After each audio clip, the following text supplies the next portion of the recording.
Um, so just to set the scene, NZANLP is kind of at this not so great place at the moment, and quite a number of us feel that it's time for the association to dissolve, and we need kind of a new structure to go forward. And there are lots of people, well, not lots, there are a few people who have put their hands up and they're thinking about setting up a trust and setting up a new structure. But basically, we've got a bunch of people who are thinking, oh no, if NZANLP goes, then I've got no professional membership anywhere. And so during our AGM a couple of weeks ago, we talked, Richard Bolstad said, look, there's actually all these international associations, and you know, you can join any number of them. So that's how Suzanne and I kind of got in touch, because Richard made this post. We asked him to talk about who all the different associations are, and Suzanne said, wow, I'd be delighted to talk about ANLP. So this is kind of how we came to being here, because several people put their hands up and said that they would be interested in finding out more about ANLP. And I mean, what we're interested in, and I'll let the people who are here ask questions as well, but kind of like, how do we join? What is it that ANLP would offer people in New Zealand? And one of the concerns is that there are people who have got some government contracts that they may lose because they don't have a professional membership. And questions around insurance, because insurance companies want us to have that kind of stuff. So the questions are around, what, if anything, can ANLP offer us in that respect? And then things around, you know, what does it cost? Whether there's any kind of special offer you can offer for people for the first, you know, stuff like that. So, yeah. So before we put loads of questions, does everybody know each other? And I mean, Tony, I don't think we've ever met or come in. So is it worth just kind of going around and saying who we are, where we are? I don't know, just a brief thing about what they're doing with NLP maybe. And that will give Karen a good idea as well about, you know, who we are. And so, okay. Shall I just jump in then straight off? So for those of you who don't know me, I'm Suzanne Henwood. I live in Auckland. I've been in New Zealand about 14 years. I'm an NLP trainer, although I don't train pracs and master pracs, and that was a deliberate choice of mine. I wanted the training to be able to do communication or leadership, and I do that globally. And I'm an MBIT master trainer, so NLP is the foundation of MBIT, and I've gone into that MBIT model rather than NLP straight, and I do train all levels of MBIT. So you may or may not have heard of me through that. I belong to an NLP practice group in Auckland, have done since 14 years. Pretty much when I arrived, one was just being set up by Karen. Oh, I've gone blank on her name. She'll shoot me. Karen that moved to Whangarei. Yeah, Ross. Not me. Ross, thank you. So she was just setting up a group. I was just landing. I was like going, oh, yippee, yes, you know, let me come. And that group still goes. So Gary Walker and I now run that, and it's kind of jointly been badged as NZANLP and ANLP for probably 12 of those 14 years. Open door kind of policy for people who want to come, who've got an NLP qualification. So I think that gives you a bit of a kind of ballpark of who I am and what I'm doing. Who wants to jump in next? Okay.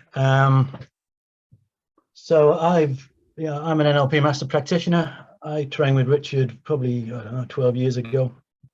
Been on the NLP committee for about 7 or 8 years until recently. I was the treasurer.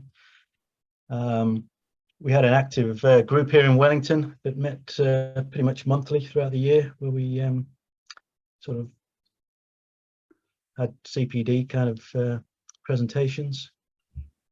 in terms of what I do with NLP these days, I pretty much just incorporate into hypnosis. So I'm pretty much focusing on hypnotherapy these days, / coaching, I guess. So I just roll it into that.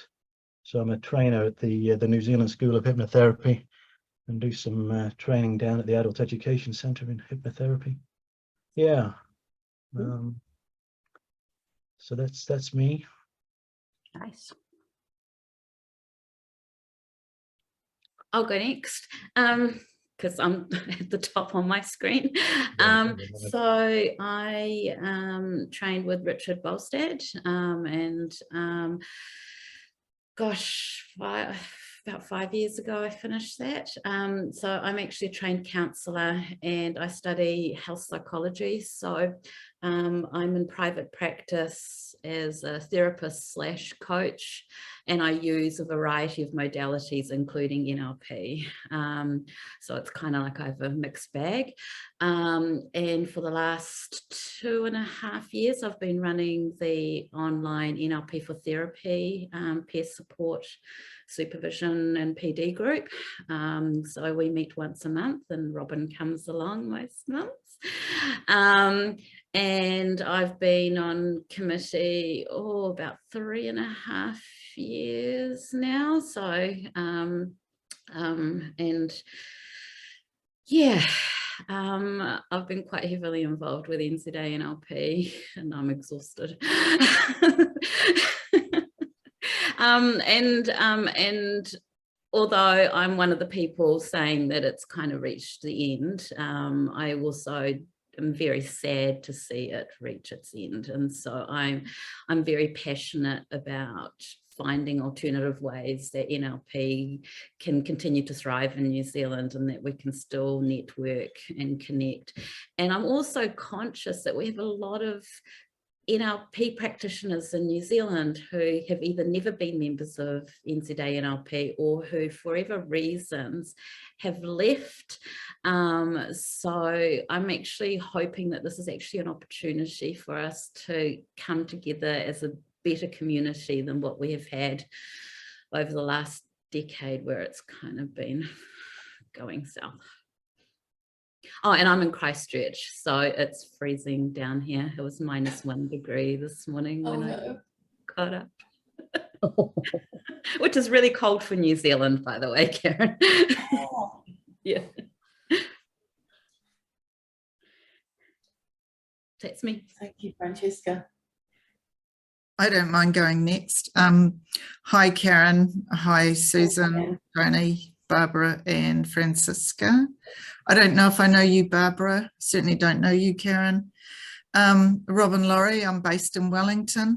I've been an NLP practitioner since 1998. I've done my training through to trainers. I've trained with Sue Knight and from United Kingdom. Dr. Michael Hall, I did a coaching program with from America. I was lucky enough when I did my trainers with Richard Bolstad that I had, what was his handle from the United Kingdom, who's now in South America? Joseph O'Connor. Yes, Joseph O'Connor. And a guy from Japan and a lady from Canada who did language and stuff. So it was, I've had a mixed bag, or like a round thing.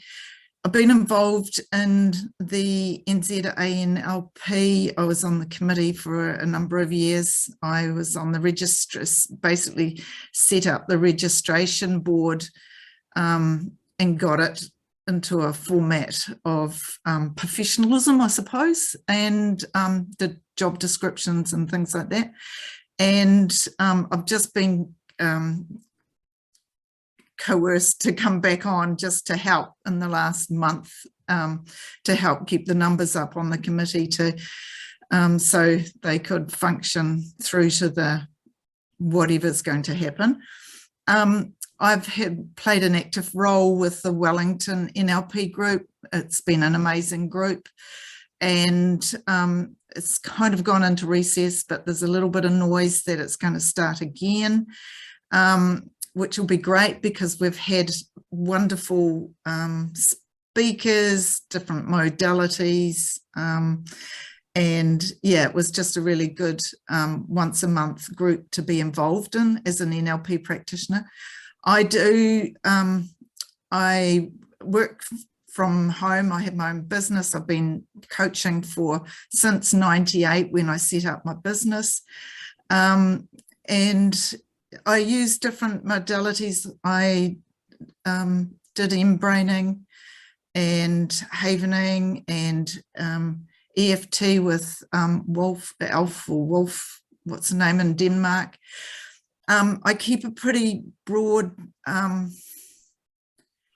portfolio because I'm not a purist in anything these days, because I do quite a blend. I do business coaching, all sorts of things from my background, and but I still like my NLP as a core, because I find it fits in with most modalities, and so it fits in, and I have all these other things that fit around that seem to hold everything together, you know, hold the bits together. So yeah, that's a little bit about me.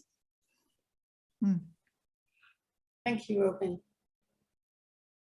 It's Barbara, isn't it? And I guess that leaves me. Good evening, everyone. Thanks for having me on the call. Thanks, Suzanne and Francisca, for organising this. Lovely to meet you, Karen. And yeah, I'm not sure whether I met you, Robin. I've certainly met Tony, so nice to see you again. My name is Barbara Jakes. I am based in Whangarei, which is at the tippy top of New Zealand. In case you're not sure of where we are, in the skinny bit at the top. And it was really cold here this morning too, 3 degrees, which is just unheard of up here. So I can't imagine -1. I am NLP trained to trainer level. I am self-employed, working as a coach and a workshop trainer, delivering in-house and public workshops, predominantly in the areas of communicating and using that in the leadership management business space. I can't remember how many years I've been a member of NZA NLP. Also a certified havening techniques practitioner, certified MBIT practitioner, and what was I going to say? I'm also an ICF accredited coach. So most of my accreditation goes through ICF these days. I'm really sad to hear that, or hear that NZA NLP may be no longer. That may or may not happen depending on what comes up, I guess. And so I'm really interested to hear what ANLP has to offer, Karen. So that's why I'm here. Just a couple of things. I've got a heater going in my office. If I get up, I can still hear you on this. I just need to turn it off, otherwise I'll cook. And I do need to be gone by 8:30, so I'm not quite sure how long tonight is. So just wanted to check in with those couple of things. Thank you. Awesome. Awesome. So, Karen, are you happy to just jump in and say a bit about who you are and who ANLP is and how friggin' awesome you are? I am not very good at that bit. Yeah, I mean, I just say up front, I am not a salesperson. What I tend to do with these is it becomes a Q&A. We run these for trainers quite frequently, and it's much easier for you to have your questions answered so that you go away knowing exactly what it is that you need to know. And I discovered that very early on when I took over ANLP in 2005.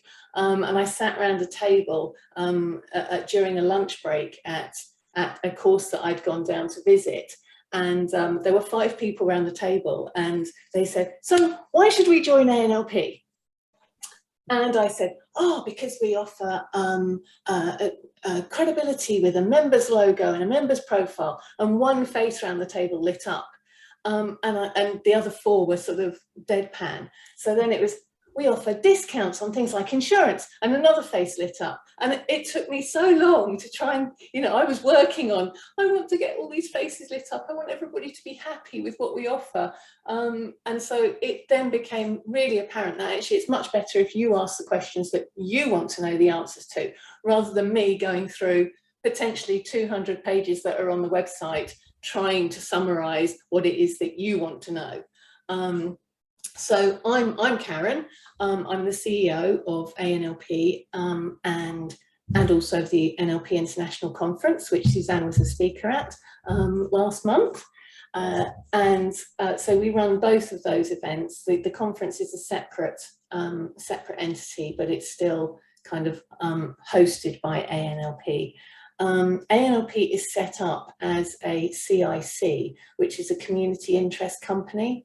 That means that we're basically here to serve the community. So we don't have, we'd like to have, but we don't have any sort of fat cat directors earning a fortune or anything like that, because basically all the profits of the company have to be ploughed back into the community, and we have to demonstrate to the community interest registrar each year that we are doing things to support the NLP community. So I think it's quite important. It's something I quite often forget to mention, but that's the structure of ANLP, and I think it's quite important to mention that from that perspective. It does mean though that the reason ANLP, I took over ANLP in 2005 because it was about to meet a similar fate to NZ ANLP, and the old association had got itself into debt. It had wound down its membership, it had lost the magazine, it had lost the conference and various things, and they were about to go bust. I was approached by my trainer, who was on the committee at the time, because when I'd been doing the well-formed outcomes demo on my practitioner course, I'd created this well-formed outcome about having a place where like-minded professionals could hang out together. So when the opportunity came up, she just contacted me and said, do you fancy taking it over? And because they'd had an offer from somebody in the States, but that was literally for the database. They didn't really want the memberships. They didn't want anything else. They just wanted the database.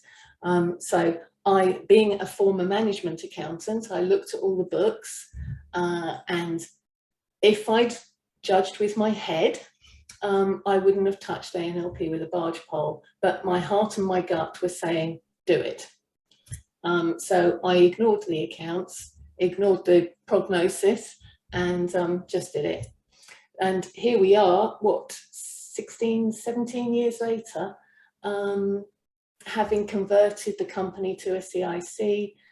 We've won some awards in the last few years, and just thoroughly enjoying what we do in supporting the NLP community. And I think that's really quite key, if you like, because our management structure, if you like, our leadership structure is very much an inverted triangle.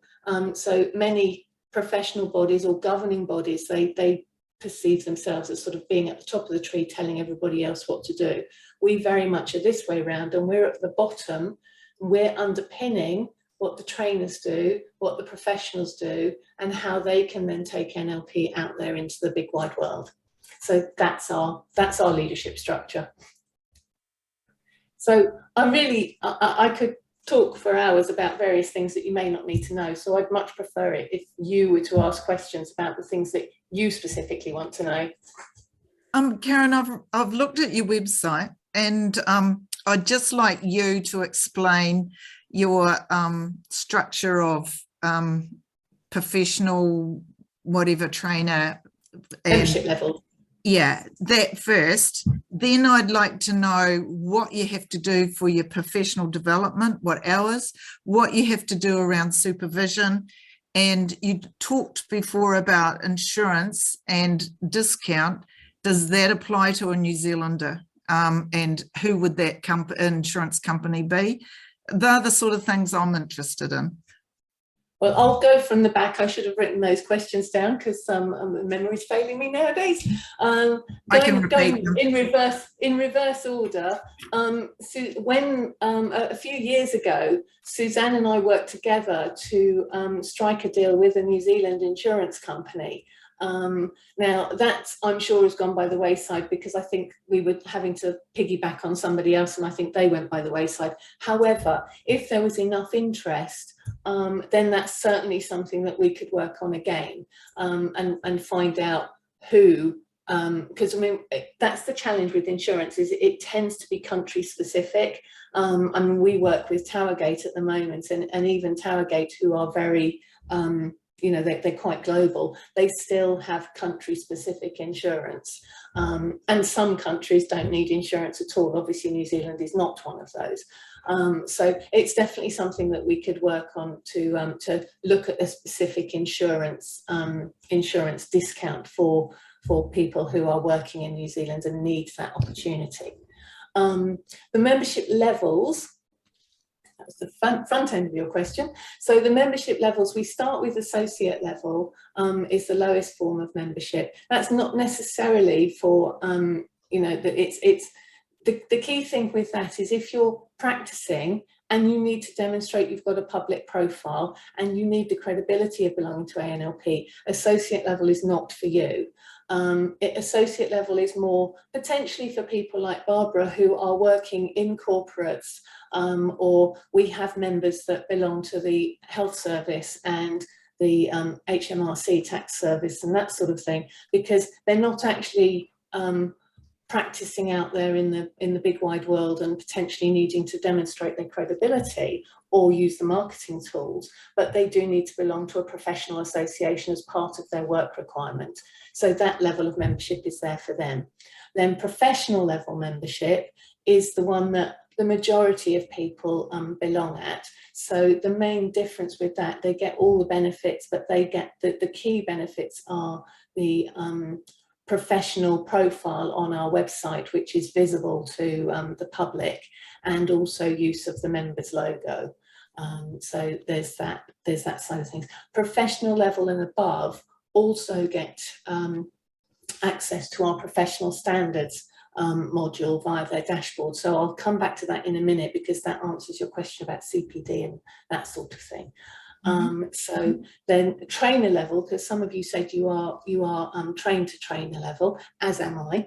Then there's trainer level of membership, which again is for those people who are actually training NLP. Then we do have accredited trainers as well, which is not a membership level you can purchase. It's one that you go through the peer-reviewed process. We actually we have an independent panel who will look at your training records, your website, everything around your NLP training, and then you can become an accredited trainer at that point, and that's when you're allowed to put the ANLP seals or ANLP logo on your certificates. So it's only accredited trainer level that's valid for.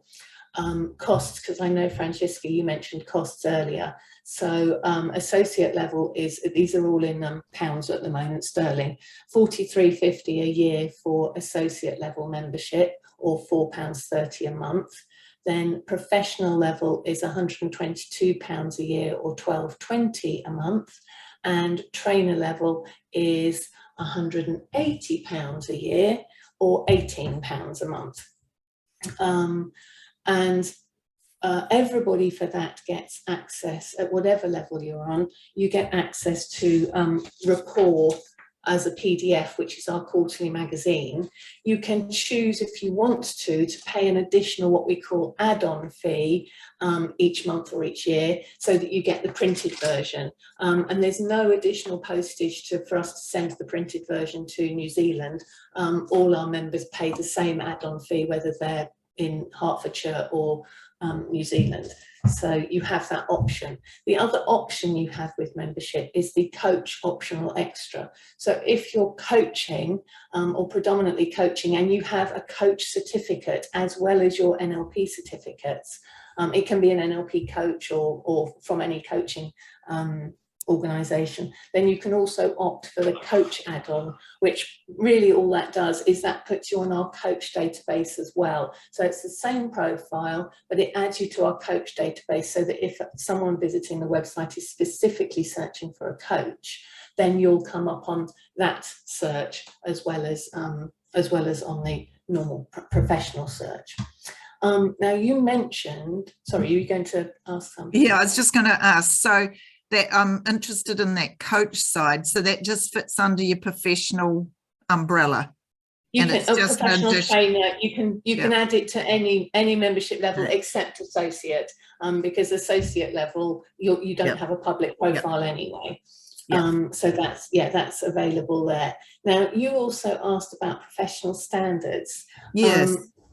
So what we introduced during the pandemic, actually, professional level members and above can opt to go through the professional standards module, which is accessible from your dashboard. And what the professional standards module gives you is you basically, there are 3 levels. There's bronze, silver and gold. You don't have to work through the levels. You can come straight in at gold if you want. But that basically, you evidence to us, the evidence is, so I've just pulled it up on the screen because I can never remember what it is. So for a bronze level, you need to have a completed member's profile. You need to evidence 25 hours of coaching practice and provide 1 piece of CPD evidence. Going through to silver and gold, by the time you get to gold, you need the completed member's profile. You need to evidence 100 hours of coaching practice or training. Obviously, if you're a trainer, then it's 100 hours of training. We need 5 pieces of CPD evidence, 5 pieces of evidence that demonstrate that you're having peer mentoring or you're attending a practice group of some sort. You do need then a current business insurance certificate, and also we need evidence that you're having regular supervision. So at least 4 times a year you are undertaking supervision, and that can be individual supervision or group supervision. And that then gives you what happens when you complete all of those things and you upload the evidence via your profile, then that's checked at this end. We also do checks throughout the year. So you would get approved for your gold standard. That then appears on your profile that you've achieved gold professional standards, and you also get an additional certificate which says that you have the gold professional standard, you've achieved gold professional standards, and that's renewable annually. The same you do as your that membership. Annually, every year. You do that annually. Yeah. To maintain your professional standard, you do that annually, and it doesn't. The annual maintaining your professional standards might not coincide with your membership. So you get a year from when you first apply for your professional standards. So it's not like, oh, I've got my membership renewal is due in September, so I've got to get everything together. Your professional standards will run a year from when you successfully achieve it. This might be a dumb question, but nothing's a dumb question. But like when you're saying about your 100 hours, would I have to present like my client schedule of clients and their casework and their case study, like their paper? No, so people provide us with different pieces of information to demonstrate that we don't need the detail, and obviously client confidentiality is really important. So we've had in the past, we've had a schedule, some people have submitted a schedule of names and how many hours. It's helpful for us if that actually adds up at the bottom, because then we don't have to get the calculator out. Or some people have actually sent us, literally sent us scans of their diary, where, you know, they've just crossed out the name or something like that, but they've scanned their diary, and then we do have to get the calculator out. Sometimes people have sent us screenshots of their, you know, if they're running their diary online through Google or Outlook or something, they send us screenshots of their diary with the relevant appointments highlighted in that, but that's all we need. We don't need details of what's being talked about or anything, because that's confidential. And that's a really good question. Sorry, can I? Oh, sorry, I've got some questions about some of the things that you said, and so it's kind of just backtracking a little bit. the gold standard, you said you needed a member profile, 100 hours of coaching practice or training, 5 evidences of CPD, regular supervision 4 times per year, and there was something else in there, So and I didn't quite catch it. Yeah, it's the peer mentoring or practice group attendance. So just right. it sounds like most of you are running, and obviously if you're running a practice group, that counts as well, because obviously if you're running it, you're attending it. So that's as good as attending a practice group. So And is there a requirement on that, please, Karen, in terms of like the peer mentoring or practice group attendance? Is there like yes, five in a year. Thank you. You need to evidence 5 in a year. So next question is, do you do this for what, like say it's now the 1st of July 2022, would I do this for the previous year from the 1st of July last year up to the 30th of June? Oh yeah, if you wanted to apply for your professional standards on the 1st of July, then it would be the historical information for the previous year, and then that kind of follows suit all the time that you've got it year on year. So you just the smart way would be tracking it throughout the year as you do it, record it, and absolutely. And the CPD, I'll mention that as well because I know Suzanne has a PhD in CPD. Suzanne, we worked with Suzanne many years ago with a reflective practice. We were way before our time. We had a reflective practice module on the website that hardly anybody took up because we were way before our time and it cost us a lot of money. But however, what we have done now is that we've adapted the questions that were asked in that module and just created a reflective practice journal. So it doesn't have to be, the CPD does not have to be spending money on expensive courses or anything like that. If you've read a relevant book or something and you complete the reflective practice journal, which is just a series of questions, then you can upload that as one of your pieces of evidence for your CPD. Can I just ask a question? Yeah, cool. The CPD, does it need to be pure NLP or could it be other modalities like hypnotherapy? Because it's, I mean, CPD, continuing professional development. So it might actually be, you know, it could be that you've actually gone on a marketing course to help you you know, sell your services better, but as long it's relevant to your professional practice. You might have done a supervision course. I know that's, you know, there's supervision courses now running here in the UK, so that would, you know, it's not well, that is a specific NLP supervision course, but those things that enhance your professional practice are what's important. So for example, I've done a couple of courses on suicide prevention and management, which is very relevant to my practice because I work with clients with suicidality. So that would count. Yes, it would count. It would count because it's relevant to your practice. Yeah. Oh, thanks. And just another question on that CPD, given that I'm a member of the International Coaching Federation, any professional development I do through them would count as CPD towards the ANLP, right? Yeah, thanks. Yes, that's right. That's right. Okay, that's great. And I had a couple of questions just zipping back that kind of were lapped into what you were talking about. You talked about membership fees, and you talked about an option for the printed magazine and a coach option. Are they extra cost on top of those membership fees that you mentioned, Karen? Yes. So yeah, there's an additional cost. It's £2.80 a month, or £28 a year for rapport, and as I said, that will include posting it to New Zealand, and then the coach optional extra is, I can't remember, so I'm just going to have a look. The coach optional extra is £3.60 a month, or £36 a year. Great, thank you, Karen.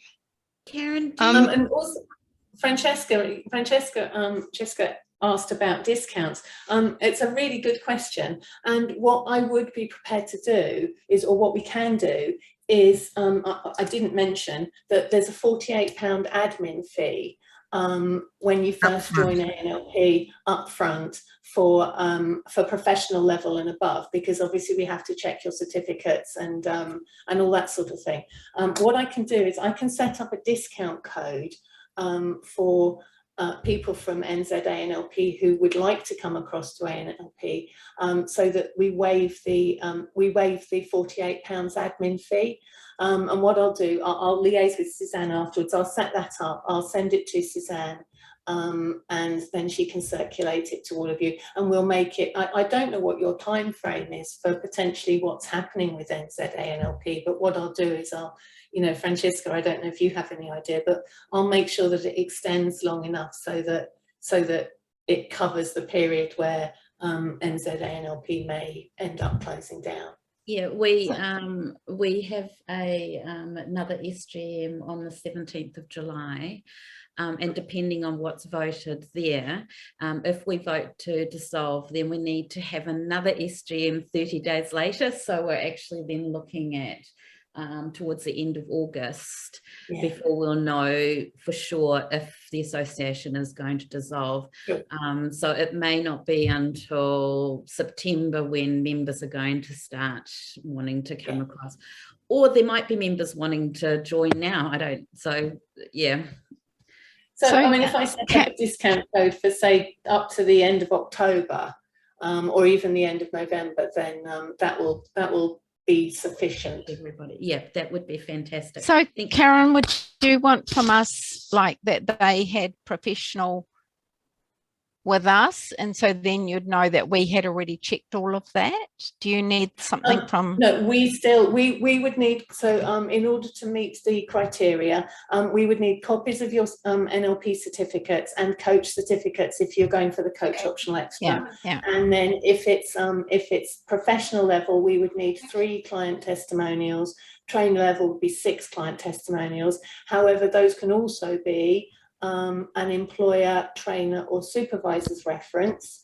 If you're working in a field of NLP or coaching where it's not possible for you to get client testimonials, and those testimonials do not have to be written specifically for us.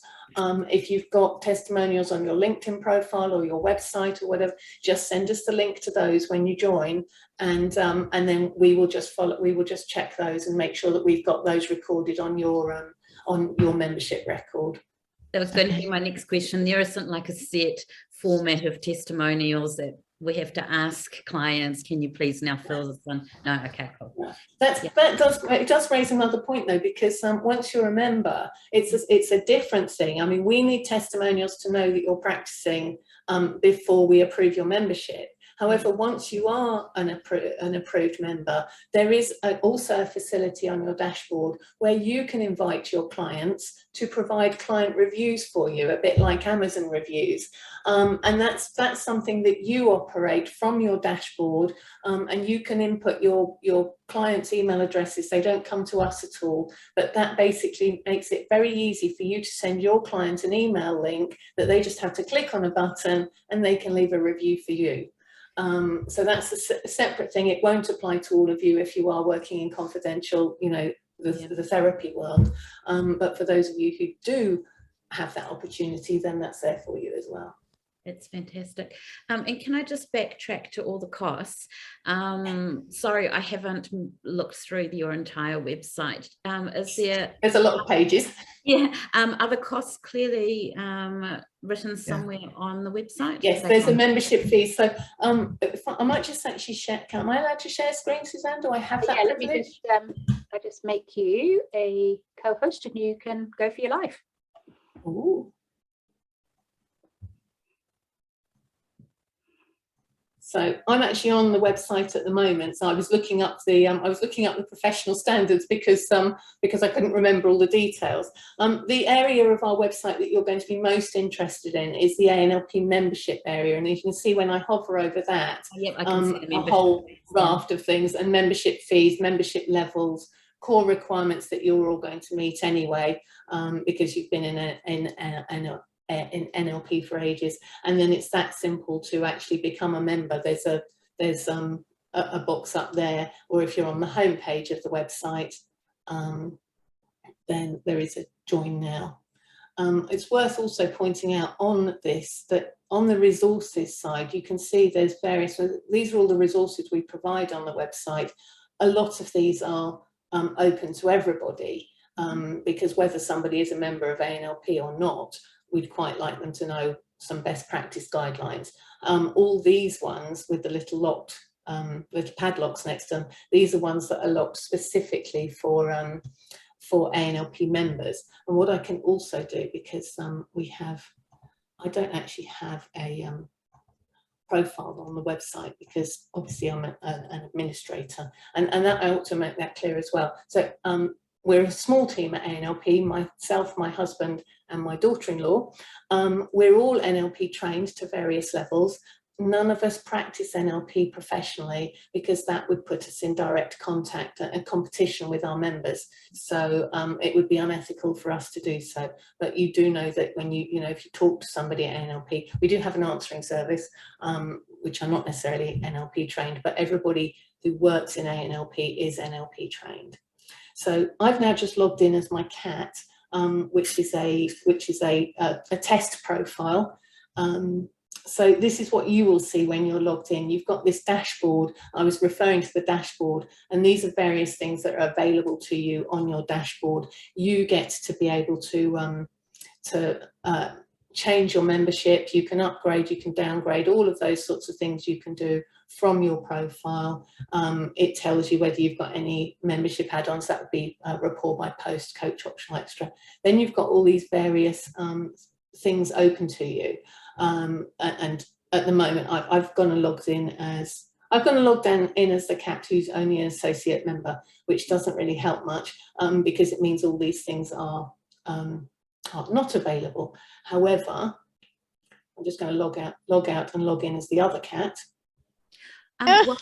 While you're doing the login, Yes. is the membership year annual from the day that you join, or do you have like a set membership year?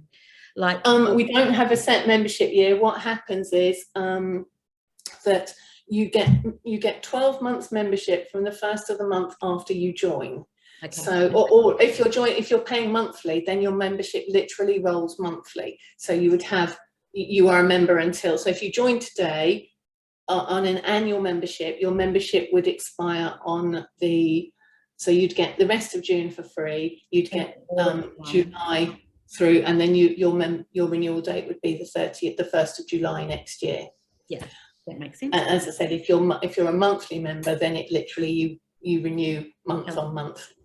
Yeah. Right. So now I'm logged in as the other cat, who's a professional member. So you can see now as a professional member, she's got a lot more open to her. So I was talking about the professional standards, and there's guidance on all of this. So she used to be a gold member, or this tells you she's a gold member for her profile. This would be where I then upload your coaching hours in whatever format that you provide them in. You just move from tab to tab. And what happens is when you've completed all the tabs, it will tell you that it will tell you what level you can apply for, and it will be open to you to make a submission once you've ticked all the right boxes, if that makes sense. So that's one of the things on your dashboard. You also have the opportunity to add case studies, courses and workshops. I was telling you about the client reviews. You can also add book reviews. We also have a section on the website now, which came up during COVID, where members were saying they wanted to be able to offer services free to key workers and all that sort of thing. So I'm just going to stop sharing for now. And so now we have the facility. We've repurposed that facility that was COVID support. So if anybody does offer free services to those most in need, abused wives or prison or something like that, then you can put that information. It goes into a special section on the website, which is where members are offering complimentary services to specific groups or specific people. Yes. that's a whistle-stop tour of your dashboard. No, it's You also scroll down your dashboard, and then you can download rapport, you can download your members' logos. We're working on the presuppositions of NLP and empowering you to make the most of your membership, rather than you being reliant on us to answer every question, because then you're tied to it. And especially for you in New Zealand, you know, that stuff is there for you 24/7, which is important, really. Yeah. What sort of resources does a professional person have access to? Like, yes, resources in the sense of, what do you offer? So we offer, I mean, there are discounts on various things. Like I said, we could definitely do some work with an insurance company in New Zealand. All members get 10% discount on the NLP conference. And the NLP conference is open to, what we've done the first 3 years we were running it were in person. Then of course the pandemic hit. So we've just finished the 2022 conference, which was our second year virtual.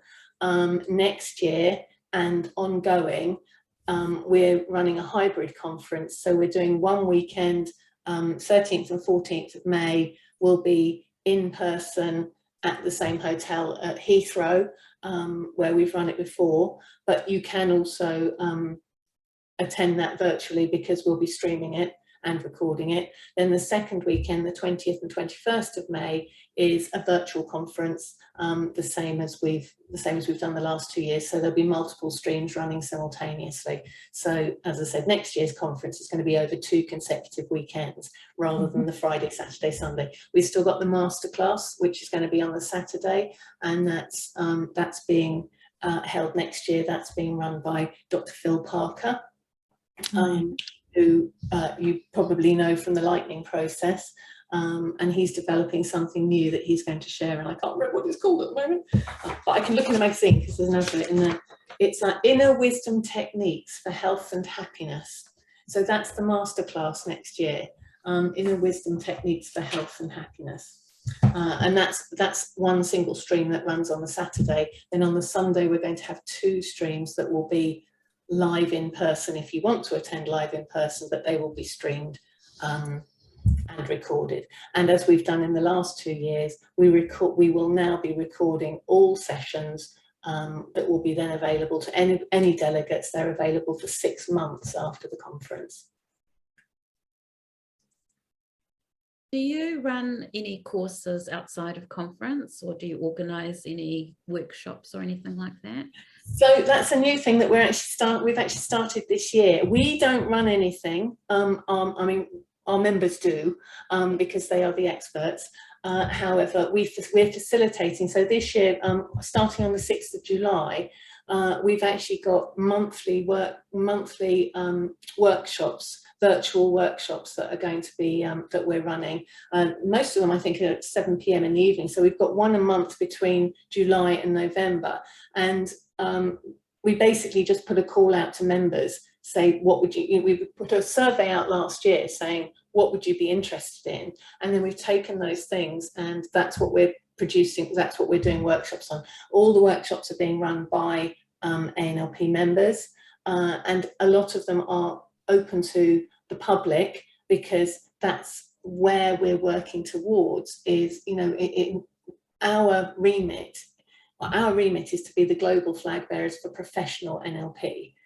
That's what we are here for. And if any of you have read Success Factor Modelling by Robert Dilts, that was kind of the game changer for us, was realising that actually we all have a common goal in NLP. And I think it would be fairly safe to say that the common goal for NLP is to get NLP widely recognised in society. And then it's, what parts do we play in that?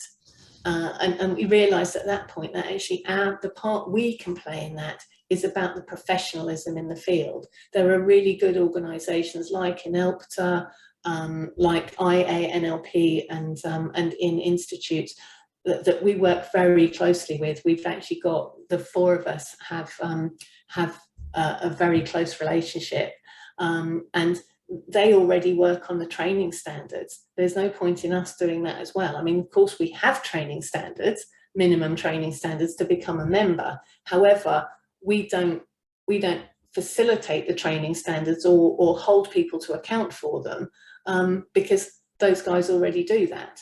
Unless you're an accredited trainer, then we'd hold you to account. But you know, we're much more about the professionalism and behaving professionally, behaving responsibility, having accountability, and all that sort of thing, because that's what we can bring to the field. And that said, I know my husband Cash will kill me if I don't actually mention it, because my book is actually the second edition of my book is published tomorrow, and that's called The NLP Professional. And it's all about your future in NLP and how you can step into being more professional in your practice. With your monthly PD, is that recorded so we can watch it in New Zealand time? These workshops, Yeah, they will be recorded, yes. okay. And is there a cost associated with attending the workshops? No. No, so it's free to members or free to the public? Yes. Yes. So your members offer that workshop as a service? Yeah, the members are offering that as a service to share their resources with a wider audience, and obviously from their perspective as a trainer, they're going to get the publicity that we bring to the exposure, and what we talk to each trainer. You know, when we put out these subjects that we'd like to offer workshops in, we've then had a subsequent conversation with each trainer to ascertain a date and time, but also to ascertain, okay, who's this aimed at? Is this one that you want to be members only? Is it one for the NLP community? Is it one for the wider field of, you know, promoting NLP more widely? And you know, we work, because we're a CIC, you know, we might not have, like NZA NLP, we might not have a governing body or anything like that, a group, but actually we are still driven by our members. We listen to what our members say. We have to do that because we're a community interest company. It's just we don't have to be run by volunteers. That is the challenge that most of the associations face. It's, yes. You know, and this is our full-time job now. Yes. Karen, Yes. the question that was raised, some of our members have got contracts with New Zealand government and things like that. How does your organisation stack up for credibility in that kind of essence for our corporate world, so to speak, or government? I mean, obviously, any organisation, it's up to them whether or not they decide to recognise ANLP. We are recognised, so we are recognised by HMRC as being a professional association. We also got the title NLP practitioner. A couple of years ago, we got the title NLP practitioner officially recognised as a job description. We have members who are working in NISC, the Northern Ireland Social Care, final C's for, but basically we've got members, we back projects effectively. So we have a group of people in Ireland who wanted to put a proposal to the Northern Ireland government, and they said, you know, it would stack up better if it had ANLP, if ANLP endorsed it. They did all the work, they put the proposal together, we rubber stamped it, if you like, and there are a group of people in Northern Ireland consistently working with the government, with the Chief Executives Forum, and they're actually about to start rolling out some of what they're doing to the rest of the UK. That's good. And we are happy to, you know, if people have the contacts into the governments or the corporates or whatever, then, you know, yes, we have the credibility. The corporate logo is included in the members logo, so it's easily identifiable. And if anybody were to need something, I mean, we get a lot of inquiries from employment agencies and recruitment agencies and people like that asking us to reference check. And we say, well, actually, that's a service we provide for our members. You know, if somebody is not a member of ANLP, then you're going to have to go and do your own checks. Yes. Fair enough. Some of them don't like that.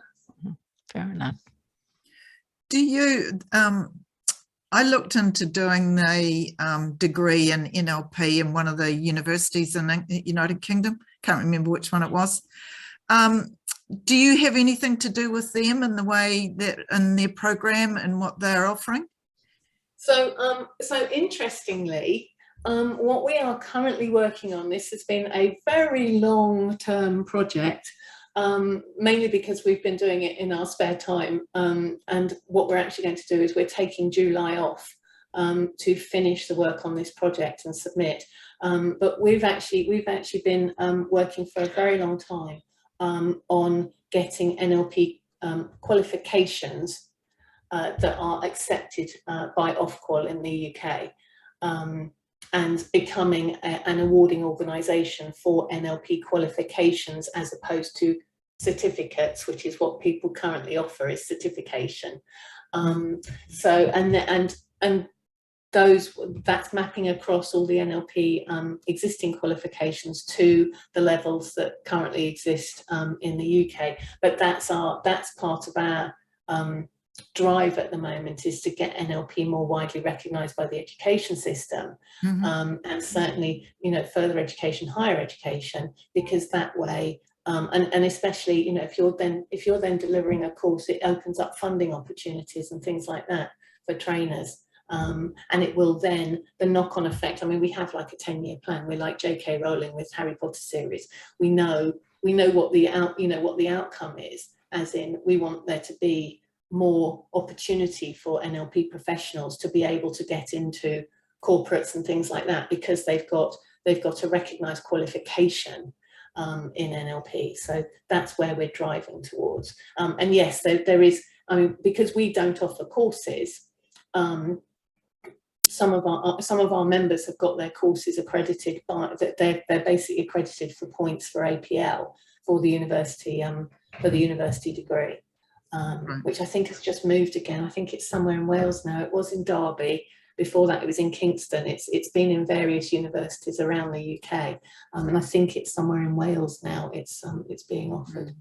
I thought they're a bit lightweight when I did a lot of work to get recognised, and they were trying to tell me I had to do all these hours and hours and hours, and again, I said, you're not listening to the work that I have done and what I have put into organisations in the way of coaching programs and all sorts of things.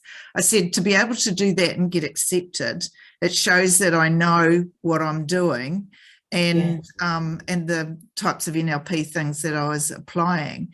Yeah, so I just pulled away from it in the end. I just thought, the interesting thing is, because ever since I took over the association in 2005, I've always maintained that I know that at the moment we measure NLP and NLP quality in terms of hours, the hours somebody has trained.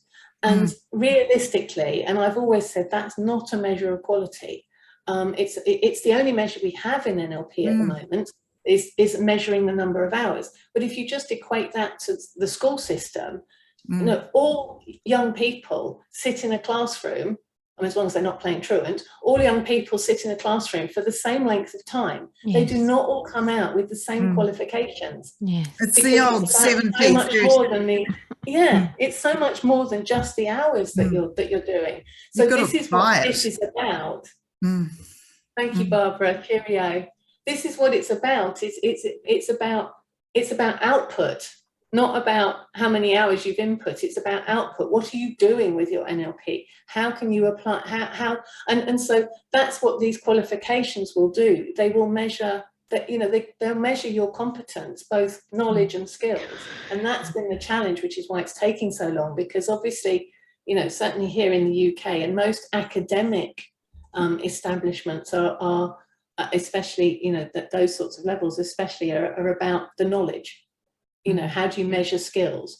And it's been a long journey to emphasize how skills can be measured. How can we be flexible? Because what we don't want to do with this is pigeonhole NLP qualifications into, you must do it this way and this way only, and it's only acceptable if you use this words in this sentence in this order. because that takes away so much of what NLP is fundamentally about, i.e. flexibility. It's about flexibility. So working through a system that can honor the flexibility that NLP trainers have and NLP professionals have, whilst honoring the education system needs of measuring output. That's what's taking so long, to hold the integrity of both systems in one place. Well, that sounds promising. Yeah, it's been a long time coming, as Suzanne knows, because she's been involved at various points. So is there anything else? I've been listening in, obviously, and I'm in the unusual position that I'm an ANLP member and I'm in New Zealand, and there's a couple of bits Karen hasn't said that I'm like going, oh, for me that's part of why I love ANLP, and I thought it might be worth sharing those. So one big one for me is the fact that Karen and ANLP don't align with any one training organization. So that flexibility, yes, you've got to have a certain standard, but you don't have to have trained under one name or one style, or, you know, the old got to be 21 days in a room just doesn't stand as the professional market. So I love that, because everybody does it differently. And I love the fact that there is a professional standard you have to meet. The other things I love about it are that it's broad brush. So it's NLP in virtually any application, be it education or healthcare or business or therapy, and it accommodates all of those. The risk is that if you go down any one, and NZNLP kind of went very therapeutic, it meant that it didn't really meet the needs of anyone using NLP anywhere else. So I love the fact that it caters for all of them and there's standards for all of them. I love the fact that it is truly international. So it may be based in England as an office base, but there are members all around the world. And the conference that we've just been on, it was just such a joy to be able to listen in to some of the very big names that everyone will know, but also names of people all around the world that you would never in a million years get a chance to listen to and learn from. So it feels like a global organization that I can easily access from New Zealand and not feel like I've kind of fallen off the edge of the world. Other things like, Robin, you said about, you know, credibility and stuff. On the back of my client contract, I have the code of conduct on the back of my client contract. So they know exactly what the expectations of me are. And if they have a problem with anything against that code of conduct, there's a complaints procedure. They've got someone that they can go to outside of me and say, hey, you know, you didn't stand up for this. So for me, there are a few of the bits that Karen just hasn't mentioned yet. And they were important for me in terms of why I've stayed. Even though I moved to New Zealand 14 years ago, I've absolutely stayed with ANLP all that time, and have no intention of moving from it. Thank you, Suzanne. Can I just pick up on both of those, because they are really good points. You mentioned the code of conduct. So, and I mentioned that we work very closely with ANLPTA and ANLP and in institutes. A couple of months ago, having worked very closely with those three associations, we actually created a unified code of ethics that all four associations sign up to. So and what happens, so we've got our own website, the unified NLP website, which basically says, you know, these are, we've modeled what coaching did. So various coaching bodies all signed up to a unified code of conduct. And we said that's so much easier than trying to figure out unified training standards, because training standards differ so much from country to country. And you know, there are some countries where actually you're not allowed to practice NLP unless you have done a 38-day training.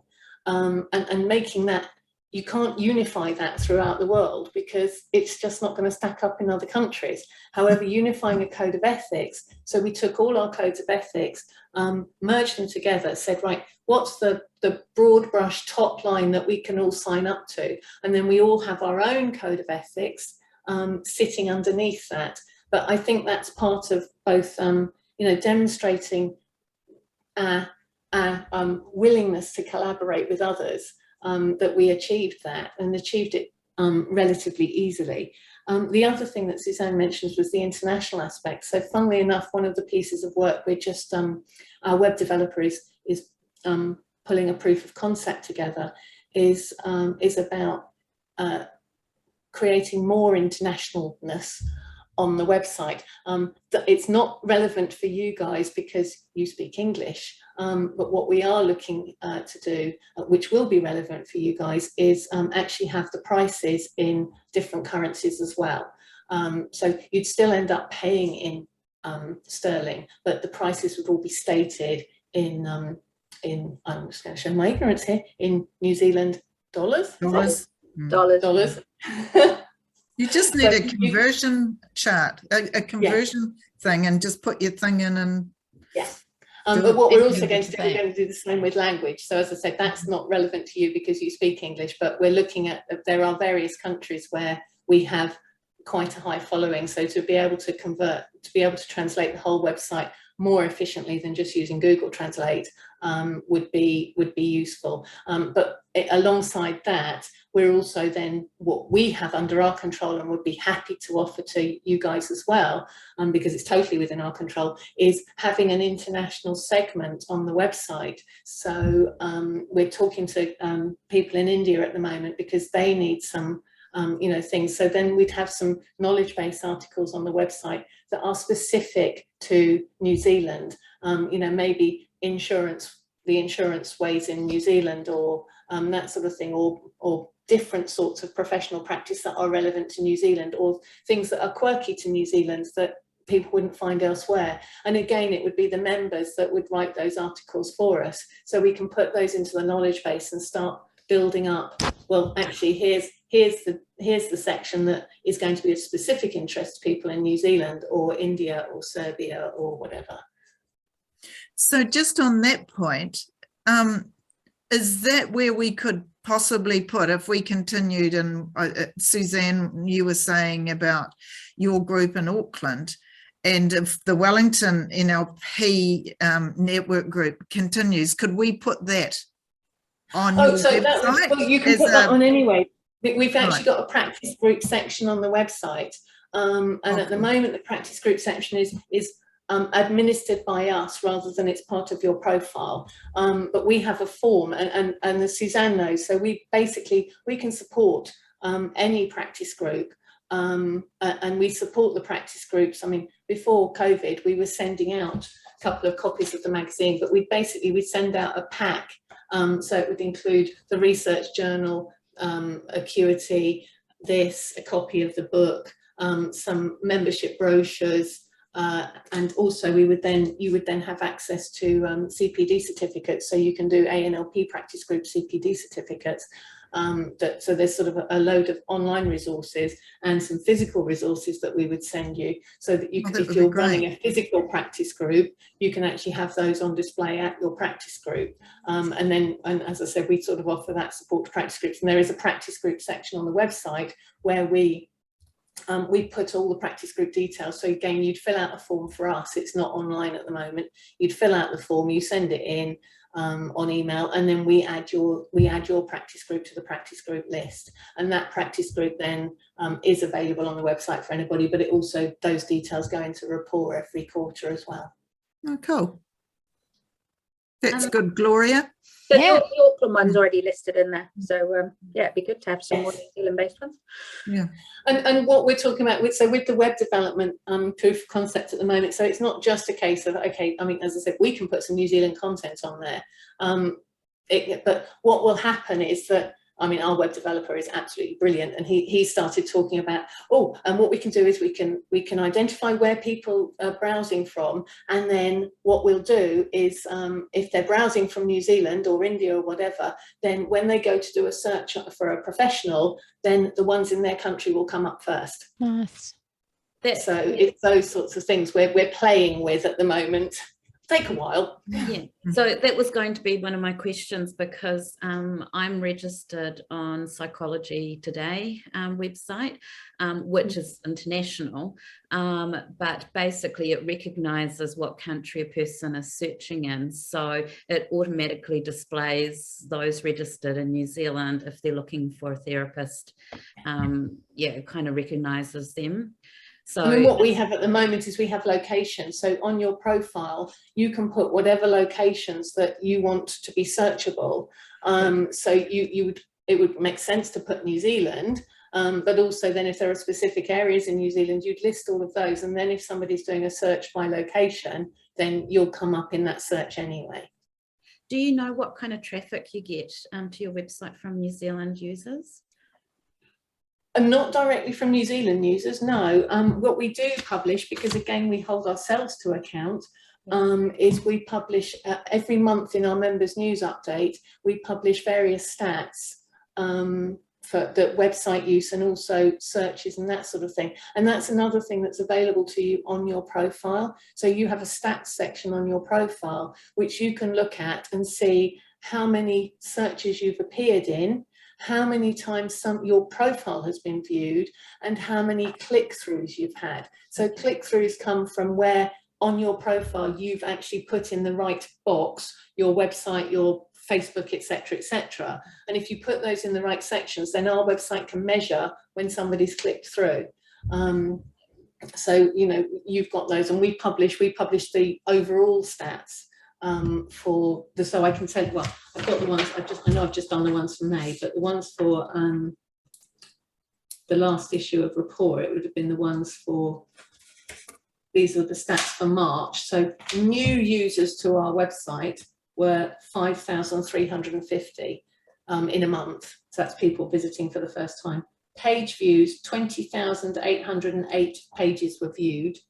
There were 8,970 searches of NLP professionals, 2,174 profile views, and 104 click-throughs to taking people away from our website to yours. And only 22% of our members have got 100% completed profile. Oh. Yeah. So do you have statistics that break down the location of where people are searching? Cash would be the best person to talk to for that, because we do Google, and we've got the websites linked up to Google Analytics. So I can't speak for Google Analytics, but I'm sure he would be able to find the relevant things on there that might help. And of course, part of that is going to be driven by having more members in New Zealand, yeah, you know, and coming through that way. And one of the things we say to members is, it makes so much sense. You know, you want your clients to find you as easily as possible. And they may find you coming through the ANLP website. They may find you by coming to your own website, but they still want to check your credentials. Exactly. So if you put a link to your ANLP profile, link back on your website, then they can really quickly and easily check, oh yeah, she is actually a member. That's good. So it's those sorts of things that are just little key tips for people to think about. Yeah. Do you currently have many people in New Zealand who are members? No, I don't know how many off the top of my head, but it's probably 10 or less. Yeah. You might get another 30. So one more question. You'd be most welcome. One more question to do with money, because in New Zealand we've got this wonderful thing called GST, and my understanding, VAT. It's like VAT in the UK here. Yeah. And my understanding is that people supplying to New Zealand now have to also pay GST. I don't know the exact laws, because I noticed that some suppliers will add GST and others don't. So it really depends on who it is. So just want to make you aware of but that you might need to look into what. So we're not actually VAT registered because we're a membership association, so we're VAT exempt. So you don't. Okay. So you we don't pay VAT at the moment anyway. The conference does, the conference is VAT registered, but what we do, having read loads and loads and loads and loads of leaflets, because we're providing it's a service. I mean, that's the challenge, is there's so many bits of information about goods. There are not so many bits of information about services. And we went through a whole long list of ticks, don'ts, do's, don'ts, and whatever the other day on the HMRC website, and established that, because we were trying to work it out for the EU, because the EU's changed obviously since Brexit. The EU's changed for us since Brexit, and established that after finding various bits of information which we screen captured, in case anybody challenges us, then basically conference places are zero rated for VAT purposes, because we went through all those tick boxes. So anybody outside of the UK doesn't get charged VAT on the conference. But yeah, ANLP is exempt from membership, from VAT, because of its membership services. Okay. Awesome. Okay. I'm very aware of the time and Karen's time, and she's got a busy day ahead. You know, huge thank you, Karen, for giving up your time, and just I just knew just inviting you on was the right thing to do, and you would get complete and utter openness about what ANLP is without a hard sell, and you just get the genuine, this is who we are. If you'd love to come, we'd love to have you, and if not, we wish you well. You know, and Karen has worked with NZ-ANLP a few times over the years since I've been here, offering advice and consultancy. So, you know, yeah, I thank you so much for giving your time and sharing your knowledge and your passion about NLP. And I am here onshore, so I sit officially as the ambassador for NLP in New Zealand, so feel free to come back to me with any questions. I'm here all the time, and you know, if needs be, we can get Karen back on as well, but I don't want to kind of abuse Karen's time too much. Well, if you do have any queries, you can always get hold of us on members@anlp.org. So that's the best email address to use, is members@anlp.org. If you, I mean, we're really happy. You're probably not going to get us on the phone given the time difference. But as Suzanne said, if you do want another Zoom, or if anybody has a load of questions that we can't deal with via email, then you know, we do mornings and evenings to accommodate New Zealand time.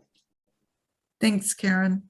Thank you so much, Karen. Oh, you're welcome. Suzanne as well. Oh, thank you. It's been absolutely lovely to meet you all. Yeah, thank you. Francesca, because it is quite late now and I'm running a retreat tomorrow, I will get you the recording somewhere, but it'll take me a while for it to process and then upload it onto YouTube somewhere, so that Karen, are you happy? Obviously we're happy that goes out to other members of NZ-ANLP who couldn't be here. Are you happy for that to be a public Yes, absolutely. Yeah. Okay. Yeah. So yeah, so I'll send you through the link as soon as it's there. It might be after the weekend, because as we know, it's Matariki and we have the day off on Friday. So yeah, I'm going away for the weekend and won't be back in the office till Monday. So maybe Monday before I get a chance. That's fine. You have a wonderful weekend. Thank you. Yeah. Well, all of you have a wonderful weekend. It sounds amazing. Thank you, Karen. Thank you. Thank Karen. you. Namaste. Namaste.